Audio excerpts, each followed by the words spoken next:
নমস্কার বন্ধুরা, বাংলা সাহিত্য, সঙ্গীত, শিক্ষা ও মানবতাবাদের ইতিহাসে এমন একজন মানুষ আছেন যার নাম উচ্চারণ করলেই এক বিস্ময়কর জগতের দরজা খুলে যায়। তিনি হলেন বিশ্বকবি রবীন্দ্রনাথ ঠাকুর। একজন মানুষ যিনি লিখেছেন কবিতা, গল্প, উপন্যাস, নাটক, গান, প্রবন্ধ, সৃষ্টি করেছেন এক নতুন সাহিত্যধারা, প্রতিষ্ঠা করেছেন শিক্ষার নতুন দর্শন, আর নিজের চিন্তা দিয়ে ছুঁয়ে গেছেন সমগ্র পৃথিবীকে। আজকের এই বিশেষ পর্বে আমরা জানব তার জন্ম, পরিবার, শৈশব এবং সাহিত্য জীবনের শুরু সম্পর্কে। 1861 সালের 7ই মে কলকাতার জোড়াসাঁকোর ঠাকুরবাড়ি, এই ঐতিহাসিক বাড়িতেই জন্ম নেন রবীন্দ্রনাথ ঠাকুর। তার পিতা ছিলেন দেবেন্দ্রনাথ টেগর। তিনি ছিলেন ব্রাহ্মণ সমাজের অন্যতম নেতা। মাতা ছিলেন সারদা দেবী। রবীন্দ্রনাথ ছিলেন পরিবারের চতুর্দশ সন্তান। সেই সময়ের ঠাকুরবাড়ি ছিল সংস্কৃতি, সাহিত্য, সঙ্গীত ও শিল্পকলার কেন্দ্র। এই পরিবেশই তার মননকে গড়ে তোলে। জোড়াসাঁকোর বাড়িতে প্রতিদিন চলত গান, নাটক, সাহিত্য আলোচনা। বাড়ির সদস্যরাই ছিলেন শিল্প ও সংস্কৃতির সঙ্গে যুক্ত। তার বড় ভাই দ্বিজেন্দ্রনাথ ঠাকুর ছিলেন কবি। আরেক ভাই যতীন্দ্রনাথ ঠাকুর ছিলেন নাট্যকার ও সঙ্গীতজ্ঞ। এই পরিবেশে ছোট রবীন্দ্রনাথ বই পড়তে শুরু করেন, কিন্তু সাধারণ বিদ্যালয়ের পড়াশোনা তার ভালো লাগতো না। তিনি মনে করতেন শিক্ষা শুধু বইয়ের মধ্যে সীমাবদ্ধ নয়, প্রকৃতি থেকেও শেখা যায়।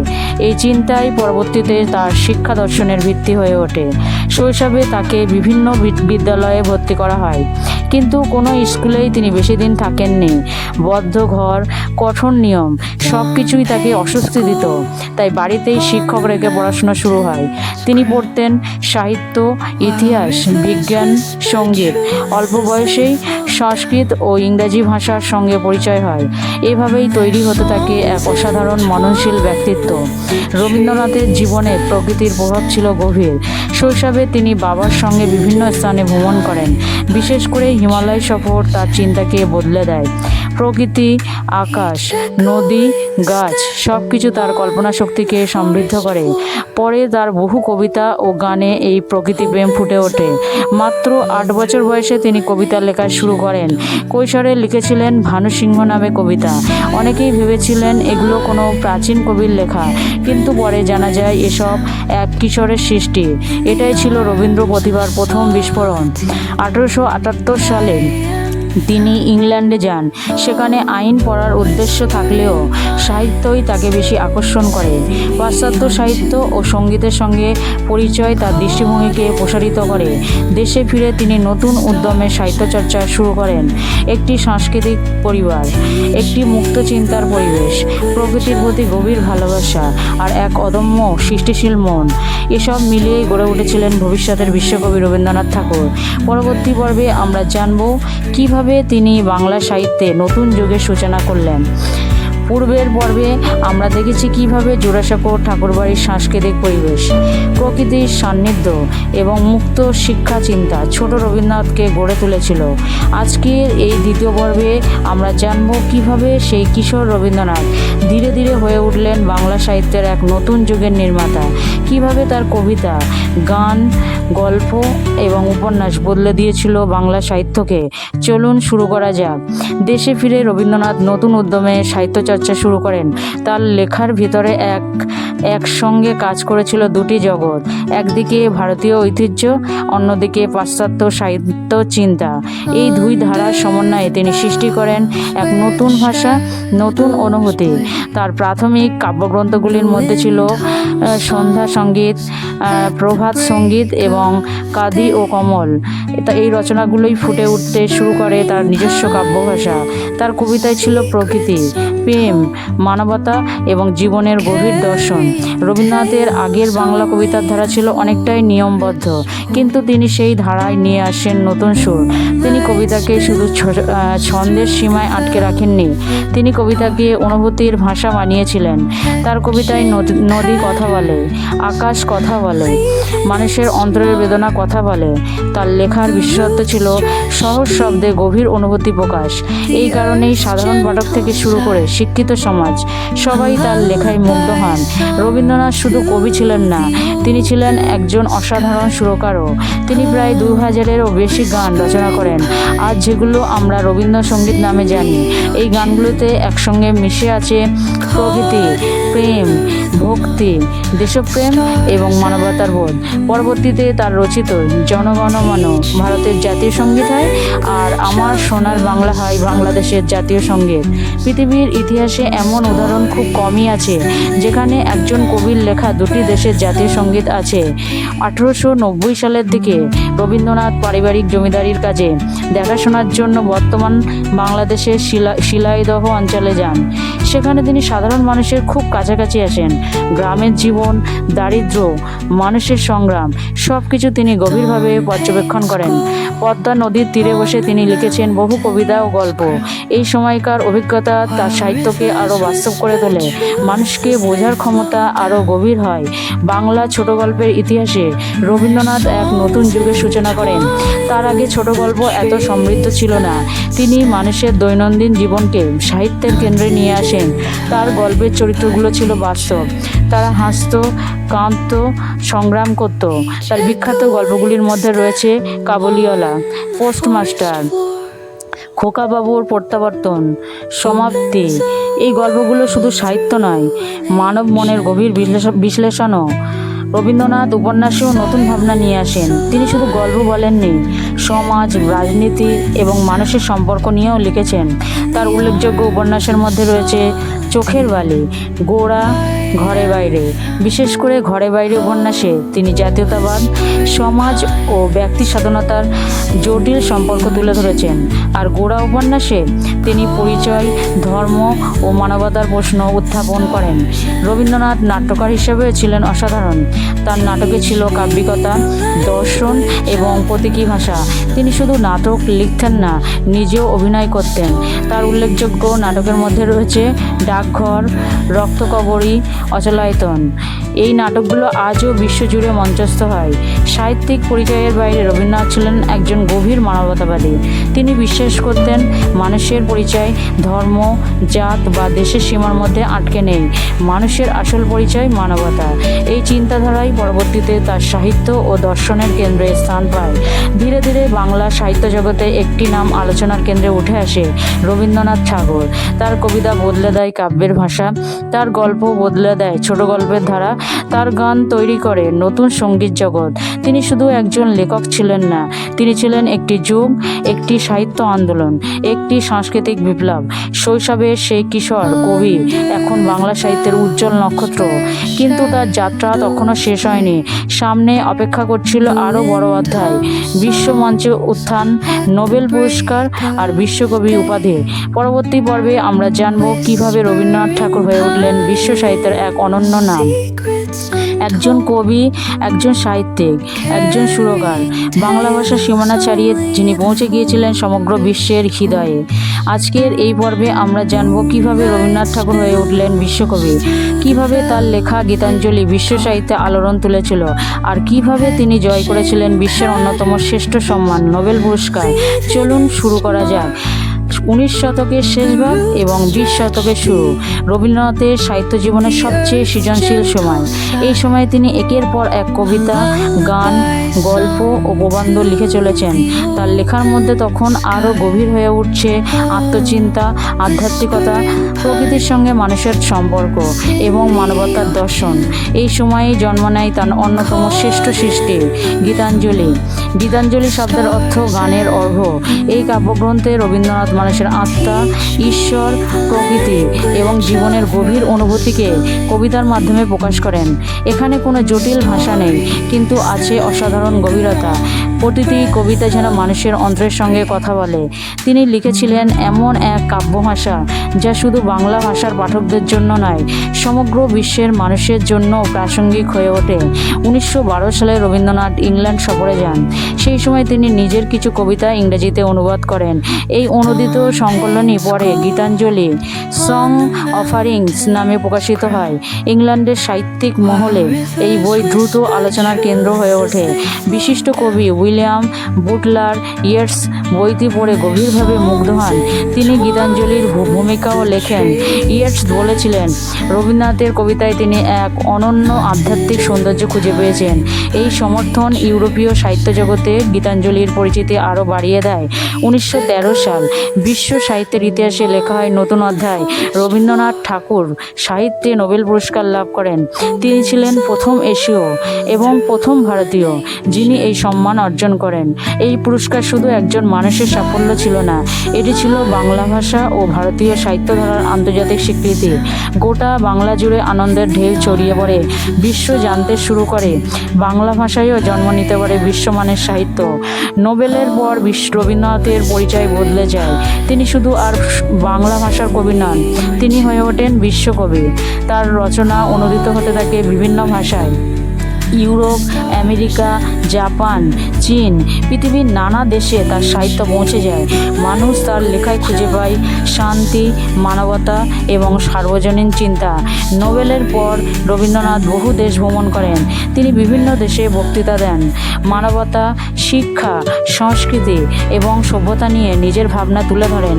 তিনি ভ্রমণ করেন Japan, United states, United kingdom, Germany, China সহ বহু দেশে। এই ভ্রমণ তাকে আরও আন্তর্জাতিক ব্যক্তিত্বে পরিণত করে। রবীন্দ্রনাথের পরিচয় হয় বিশ্বের বহু মহান ব্যক্তিদের সঙ্গে। তাদের মধ্যে ছিলেন আলবার্ট আইনস্টাইন এবং মহাত্মা গান্ধী। আইনস্টাইনের সঙ্গে তার আলোচনা আজও ইতিহাসে বিখ্যাত। তারা আলোচনা করেছিলেন বিজ্ঞান, সত্য, মানবতা এবং চেতনা নিয়ে। অন্যদিকে গান্ধীর সঙ্গে তার সম্পর্ক ছিল গভীর শ্রদ্ধার। যদিও অনেক বিষয়ে মতভেদ ছিল, তবুও একে অপরের প্রতি সম্মান ছিল অটুট। 1915 সালে ব্রিটিশ সরকার রবীন্দ্রনাথকে নাইট উপাধি দেন, কিন্তু 1919 সালের জালিয়ানওয়ালাবাগ ম্যাসাকারের পর তিনি প্রতিবাদস্বরূপ সেই উপাধি ত্যাগ করেন। তিনি মনে করেছিলেন, মানবতার বিরুদ্ধে এমন ঘটনার পরে এই সম্মান রাখা সম্ভব নয়। এটি ছিল তার মানবিক অবস্থানের এক শক্তিশালী উদাহরণ। রবীন্দ্রনাথ প্রমাণ করেছিলেন, ভাষা ছোট হতে পারে, কিন্তু সাহিত্য নয়। বাংলা ভাষায় লেখা কবিতা বিশ্ব সাহিত্যের সর্বোচ্চ সম্মান পেতে পারে, এই বিশ্বাস তিনি প্রতিষ্ঠা করেন। তিনি শুধু নিজের জন্য জয় করেননি, তিনি জয় করেছিলেন বাংলা ভাষার মর্যাদা। একজন কবি থেকে বিশ্বকবি, একটি কাব্যগ্রন্থ থেকে নোবেল পুরস্কার, আর বাংলা ভাষা থেকে বিশ্ব সাহিত্য। এই যাত্রা ছিল অসাধারণ, কিন্তু তার কাজ এখানেই শেষ হয়নি। এবার তিনি গড়ে তুলবেন শিক্ষার নতুন দর্শন, এক নতুন প্রতিষ্ঠান, শান্তিনিকেতন। পরবর্তী পর্বে আমরা জানব শিক্ষাবিদ ও সমাজচিন্তক রবীন্দ্রনাথ ঠাকুরের গল্প। একজন কবি যখন শিক্ষা নিয়ে ভাবেন, তখন সেই শিক্ষা শুধু বইয়ের মধ্যে সীমাবদ্ধ থাকে না, সেটি হয়ে ওঠে মানুষের আত্মার বিকাশের পথ। রবীন্দ্রনাথ ঠাকুরও ঠিক এমনই একটি শিক্ষা ব্যবস্থার স্বপ্ন দেখেছিলেন, যেখানে থাকবে না বন্দি শ্রেণীকক্ষ, থাকবে প্রকৃতি, স্বাধীন চিন্তা, সৃজনশীলতা আর মানুষ গড়ার শিক্ষা। আজকের এই পর্বে আমরা জানব শান্তিনিকেতন প্রতিষ্ঠা, তার শিক্ষা দর্শন, সমাজ চিন্তা এবং মানবতাবাদ নিয়ে। চলুন শুরু করা যাক। শৈশব থেকে রবীন্দ্রনাথ প্রচলিত শিক্ষা ব্যবস্থাকে পছন্দ করতেন না। পঠন নিয়ম, বন্ধ শ্রেণীকক্ষ, মুখস্থভিত্তিক শিক্ষা এসব তার কাছে প্রাণহীন মনে হতো। তিনি বিশ্বাস করতেন, শিক্ষা মানে শুধু তথ্য জানা নয়, শিক্ষা মানে মানুষের ভেতরের সম্ভাবনাকে জাগিয়ে তোলা। এই চিন্তায় পরবর্তীতে তার শিক্ষা দর্শনের ভিত্তি তৈরি করে শান্তিনিকেতন, পশ্চিমবঙ্গের বীরভূম জেলার এক শান্ত পরিবেশ। এই জায়গাতেই রবীন্দ্রনাথ গড়ে তোলেন তার স্বপ্নের শিক্ষাকেন্দ্র। 1901 সালে তিনি এখানে একটি বিদ্যালয় প্রতিষ্ঠা করেন। খোলা আকাশের নিচে ক্লাস, গাছের ছায়ায় পাঠদান, প্রকৃতির সঙ্গে মিলেমিশে শিক্ষা। এই ছিল সেই সময়ের জন্য এক বিপ্লবী ধারণা। রবীন্দ্রনাথ মনে করতেন, প্রকৃতি মানুষের সবচেয়ে বড় শিক্ষক। তাই শান্তিনিকেতনের শিক্ষার্থীরা শুধু বই পড়তো না, তারা গাছপালা দেখত, প্রকৃতিকে অনুভব করত, গান শিখত, চিত্রকলার চর্চা করত, নাটক করত। শিক্ষা ছিল আনন্দের, সৃজনশীলতার, মানবিক বিকাশের। পরবর্তীতে শান্তিনিকেতন আরও বড় রূপ পায়। 1921 সালে প্রতিষ্ঠিত হয় বিশ্বভারতী ইউনিভার্সিটি। এর মূল ভাবনা ছিল যেখানে বিশ্ব এক নীড়ে এসে মিলবে। পৃথিবীর বিভিন্ন দেশের জ্ঞান, সংস্কৃতি এবং চিন্তাধারা এখানে মিলিত হবে। রবীন্দ্রনাথ চেয়েছিলেন পূর্ব ও পশ্চিমের মধ্যে সাংস্কৃতিক সেতুবন্ধন তৈরি করতে। বিশ্বভারতী সেই স্বপ্নেরই প্রতিফলন। শান্তিনিকেতন শুধু শিক্ষা প্রতিষ্ঠান ছিল না, এটি ছিল সংস্কৃতির কেন্দ্র। এখানে সঙ্গীত, নৃত্য, চিত্রকলা, সাহিত্য সব কিছুর সমান গুরুত্ব ছিল। পরবর্তীতে এখানকার শিল্পচর্চা ভারতীয় শিল্পকলায় নতুন ধারা সৃষ্টি করে। এখানে কাজ করেছেন বহু বিশিষ্ট শিল্পী ও শিক্ষাবিদ। রবীন্দ্রনাথের চিন্তার কেন্দ্রে ছিল মানুষ। তিনি বিশ্বাস করতেন মানুষের পরিচয় কোনো সীমান্তে আটকে নেই। ধর্ম, জাত, বর্ণ সব কিছুর উপরে মানুষ। তার লেখায় বারবার উঠে এসেছে মানবতার কথা।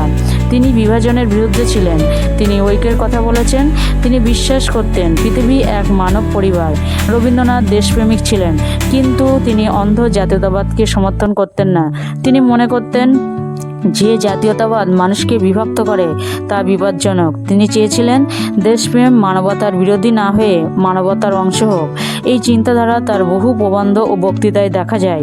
রবীন্দ্রনাথ শুধু সাহিত্য আর শিক্ষা নিয়েই ভাবেননি, তিনি গ্রামের উন্নয়ন নিয়েও কাজ করেছেন। তিনি বুঝতে পেরেছিলেন দেশের অগ্রগতি সম্ভব নয় যদি গ্রামের উন্নয়ন না হয়। এই ভাবনা থেকে তিনি গড়ে তোলেন শান্তিনিকেতন। এখানে কৃষি, কারিগরি শিক্ষা, গ্রামীণ উন্নয়ন নিয়ে কাজ করা হতো। তিনি চেয়েছিলেন মানুষ স্বনির্ভর হোক। এই সময় রবীন্দ্রনাথ শুধু কবি নন, তিনি একজন শিক্ষাবিদ, সমাজচিন্তক, মানবতাবাদী দার্শনিক। তিনি এমন এক শিক্ষা ব্যবস্থা গড়ে তুলেছিলেন যার প্রভাব আজও দেখা যায়। আজও শান্তিনিকেতন মানে শুধু একটি স্থান নয়, এটি একটি দর্শন, একটি চিন্তা, একটি স্বপ্ন। কবি রবীন্দ্রনাথ বিশ্বকে দিয়েছিলেন সাহিত্য, শিক্ষাবিদ রবীন্দ্রনাথ দিয়েছিলেন নতুন শিক্ষা দর্শন, আর মানুষ রবীন্দ্রনাথ শিখেছিলেন মানবতার পাঠ। কিন্তু তার জীবনের শেষ অধ্যায় তখনও বাকি। শেষ জীবনে তিনি কি লিখেছিলেন, কিভাবে কেটেছিল তার শেষ সময়, আর কি উত্তরাধিকার রেখে গেছেন তিনি, সেসব জানবো পরবর্তী ও শেষ পর্বে। যিনি কবিতায় দিয়েছেন নতুন ভাষা, গানে দিয়েছেন নতুন সুর, শিক্ষায় দিয়েছেন নতুন দর্শন, আর মানবতায় দেখিয়েছেন নতুন পথ।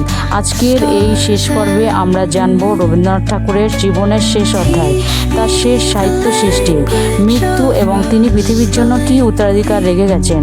চলুন শুরু করা যাক। 1930-এর দশকে রবীন্দ্রনাথের বয়স বাড়তে থাকে, শরীর দুর্বল হতে শুরু করে, কিন্তু সৃষ্টিশীলতা থেমে যায়নি। অসুস্থতার মধ্যেও তিনি লিখে গেছেন কবিতা, প্রবন্ধ এবং গান। এই সময়ের লেখাগুলোতে আরও গভীর হয়ে ওঠে জীবন, মৃত্যু, মানব সভ্যতা এবং অস্তিত্ব নিয়ে তার ভাবনা। তিনি যেন জীবনের শেষ প্রান্তে দাঁড়িয়ে মানুষ ও পৃথিবীকে নতুনভাবে দেখছিলেন। জীবনের শেষ পর্যায়েও রবীন্দ্রনাথের কলম থেমে থাকেননি। তার শেষ দিকের উল্লেখযোগ্য রচনাগুলির মধ্যে রয়েছে শেষ সপ্তক, পত্রপাঠ, শেষ লেখা। এই লেখাগুলোতে তিনি মৃত্যু নিয়ে ভয় প্রকাশ করেননি, বরং মৃত্যু ও জীবনকে একই ধারার অংশ হিসেবে দেখেছেন। তার চিন্তায় ছিল এক ধরনের শান্ত গ্রহণযোগ্যতা। এই সময় পৃথিবীতে যুদ্ধের ছায়া ঘনিয়ে আসছিল, বিশ্বজুড়ে রাজনৈতিক অস্থিরতা বাড়ছিল। রবীন্দ্রনাথ মানব সভ্যতার ভবিষ্যৎ নিয়ে উদ্বিগ্ন ছিলেন। তিনি বারবার সতর্ক করেছিলেন, যদি মানুষ মানবতাকে ভুলে যায় তবে সভ্যতা বিপদের মুখে পড়বে। তার প্রবন্ধ ও বক্তৃতায় এই উদ্বেগ স্পষ্ট দেখা যায়। তিনি বিশ্বাস করতেন বিজ্ঞান যতই এগিয়ে যাক, মানবতা না থাকলে সভ্যতা টিকবে না। জীবনের শেষ দিকে রবীন্দ্রনাথ গুরুতর অসুস্থ হয়ে পড়েন। তার শারীরিক অবস্থা ধীরে ধীরে খারাপ হতে থাকে, তবুও তিনি লেখা বন্ধ করেননি। শেষ দিনগুলোতে তিনি সৃষ্টি করে গেছেন। শেষ জীবনের কবিতাগুলোতে যেন এক গভীর আত্মদর্শন দেখা যায়। তিনি জীবনের দিকে ফিরে তাকিয়েছেন একজন স্রষ্টা হিসাবে, একজন মানুষ হিসাবে এবং একজন বিশ্ব মানব হিসাবে। 1961 সালের 7ই আগস্ট কলকাতার জোড়াসাঁকোর ঠাকুরবাড়িতে শেষ নিঃশ্বাস ত্যাগ করেন বিশ্বকবি রবীন্দ্রনাথ ঠাকুর। তার মৃত্যুর খবর ছড়িয়ে পড়ে সর্বত্র। বাংলা হারায় তার শ্রেষ্ঠ কবিকে। বিশ্ব হারায় একজন মানবতাবাদী চিন্তাবিদকে, কিন্তু তার মৃত্যু ছিল না সমাপ্তি, কারণ তার সৃষ্টি আজও জীবন্ত।